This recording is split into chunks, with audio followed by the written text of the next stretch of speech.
This is truly amazing. I've witnessed something new today. What an eye-opener. All at once, the crowd was abuzz with praise. The item had also drawn Wilbur's attention. He put down his food and concentrated his spiritual energy, beginning to investigate. Just then, John and the others were looking at the incense holder rather intensely, sensing its mysterious aura with solemn expressions. A while later, John said in a deep voice, "Master Jose, how are you going to go about this?" Master Jose smiled. "Let's have an auction. I've heard that this club is a pretty good auction hall in Seashore Town." Just then Mike piped up, "That's right. Leave the auction up to me, Master Jose." "What's the starting price?" John asked.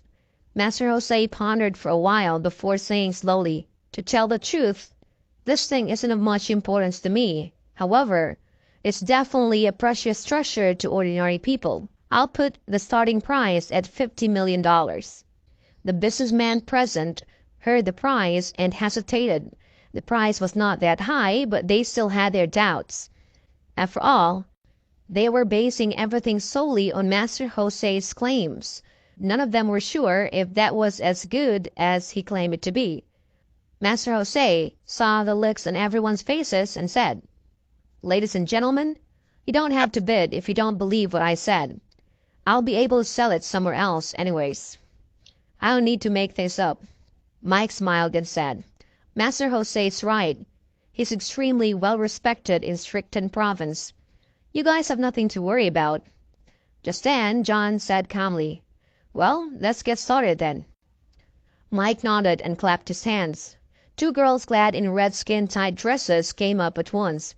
They lifted the box and carried it to the podium in the hall.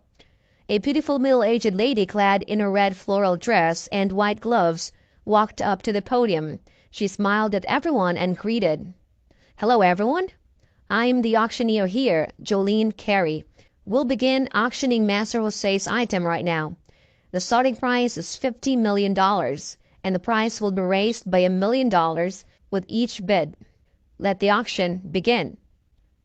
51 million, 52 million, 53 million. The bids continued and the price raised steadily. But John and the other two people at the table did not participate in the bid. All they did was watch on silently. As the auction went on, some bigwig could not help it anymore and called out a price of 80 million. Those who had submitted their bids earlier began to hesitate. Just then, John shouted, 90 million. 100 million, another guy called out. 101 million. John glanced at the last bidder and uttered with a smile, 102 million. Just then a peal of laughter sounded.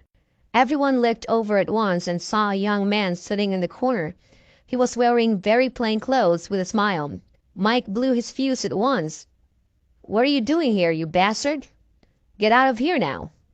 "I'm sorry. The show was so good that I forgot to leave." Wilbur could hardly hide his amusement. Mike was about to speak when another guy stopped him. "Why are you laughing, young man?" Wilbur sighed. "I'm sorry, but I couldn't hold back any longer after seeing you guys bid so enthusiastically over some garbage." "What do you mean by that, huh?" Master Jose was outraged, standing up and shouting at him.